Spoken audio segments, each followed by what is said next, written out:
You have a number in a bank account. That number feels solid. It represents a specific amount of purchasing power.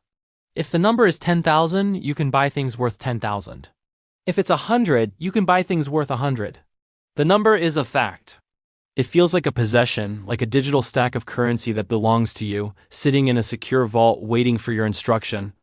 And yet you've also heard that the bank doesn't just hold your money, it lends it out. It uses your deposits to fund mortgages, car loans, and business ventures. A quiet contradiction sits in that reality.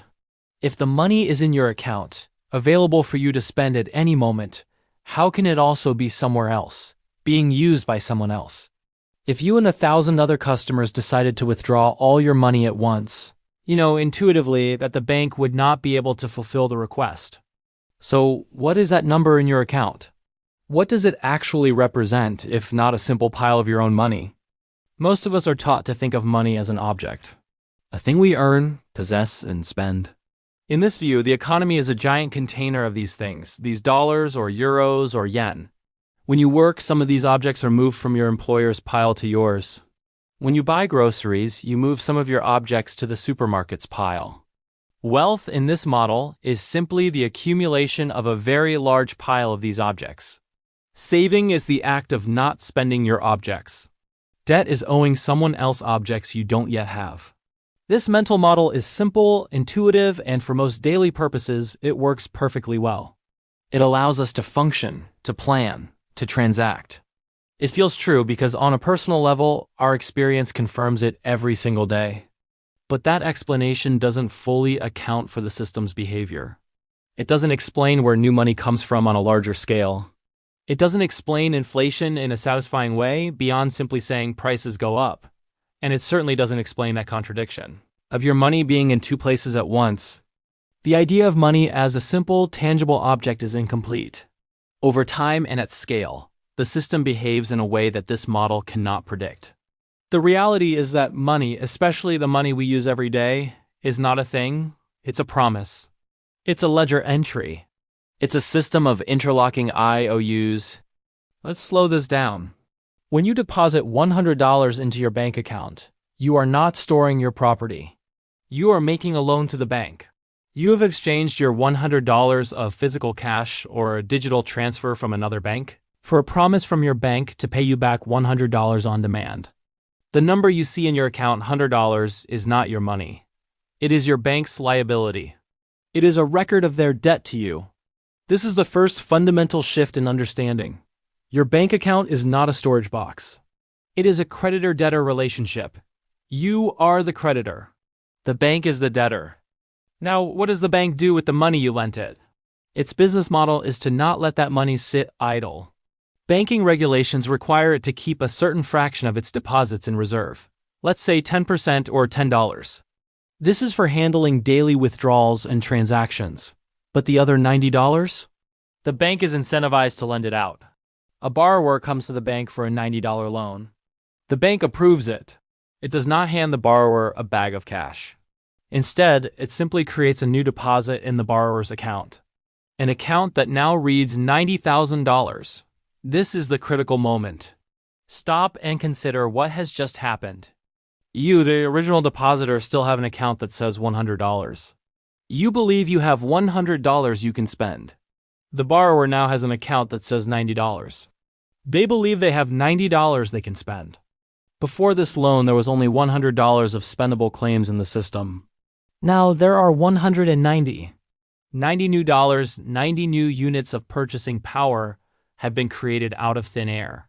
They were created not by a government printing press, but by a private commercial bank making a loan. This process is called fractional reserve banking, and it is the engine of modern money creation. The borrower then takes that $90 and spends it perhaps to pay a contractor. The contractor deposits the $90 into their own bank, which might be a different bank. That new bank now has a $90 deposit. It keeps a fraction in reserve, $9, and has the capacity to lend out the rest, $81. It makes an $81 loan. Again, a new deposit is created. More money. This cascade continues, with each loan creating a new deposit, and each new deposit forming the basis for a new, slightly smaller loan. The initial $100 of base money has now supported the creation of many hundreds of dollars of new credit money. The vast majority of money in the economy, well, over 95% of it, is not the paper and coins printed by the government. It is this credit money. It is digital entries in bank ledgers, created every time a loan is made, and destroyed every time a loan is paid back. The money supply is not a static pile. It is a dynamic, elastic sea of these interlocking promises. It expands when banks are confident and lending is easy. It contracts when banks are fearful and lending tightens.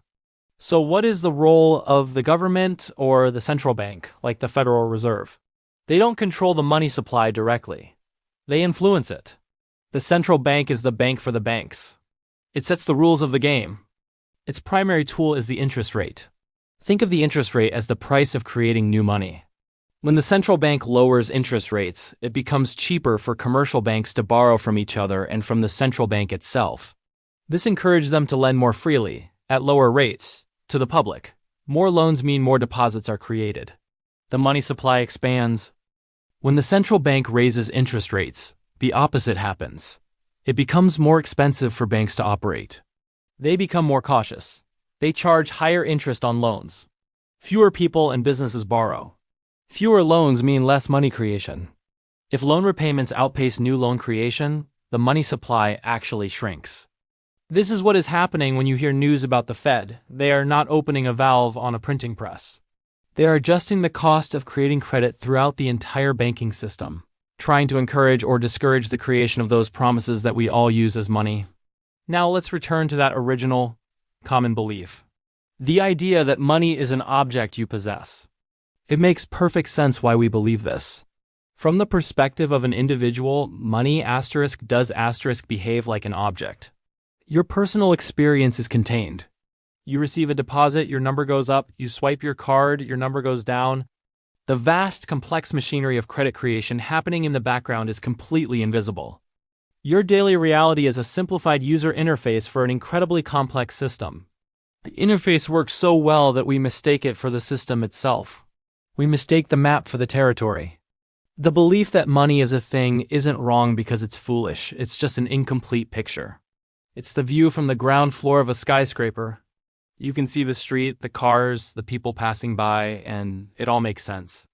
But you can't see the building's foundation, its structural engineering, or its place in the city skyline. Understanding this system quietly reframes many of the financial concepts we take for granted. Take debt, for instance. In the money as an object model, debt is simply a personal failure or a burden. In the systemic view, debt is the raw material of money. Someone's debt is, by definition, someone else's financial asset. The entire money supply is built on a foundation of debt. Without loans, there would be very little money. This doesn't make debt good, but it recasts it from a purely moral issue to a structural mechanism. Consider savings. In the simple model, saving is just hoarding objects. In the real system, your savings in a bank are not idle. They are your participation as a lender in the great machinery of credit. You are providing the initial claim that allows the bank to create other claims. And inflation. In the simple model, it's just prices go up. In the systemic view, it's a dilution. When the banking system creates new money claims faster than the economy creates new goods and services to buy with them, each individual claim, each dollar loses a small amount of its purchasing power.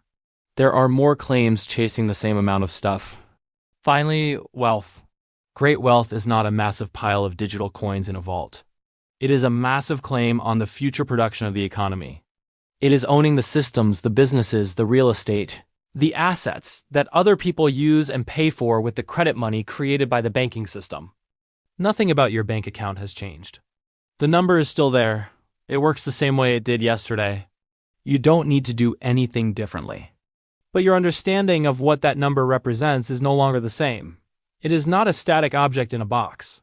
It is your position in a dynamic, constantly flowing system of promises, managed by incentives, and governed by the price of creating the next promise. Once you see money not as a thing, but as a system of IOUs, the financial world starts to behave in a way that makes a lot more sense. The actions of central banks are no longer mysterious rituals. The creation of wealth and debt becomes less about magic and more about mechanics. The world doesn't look different.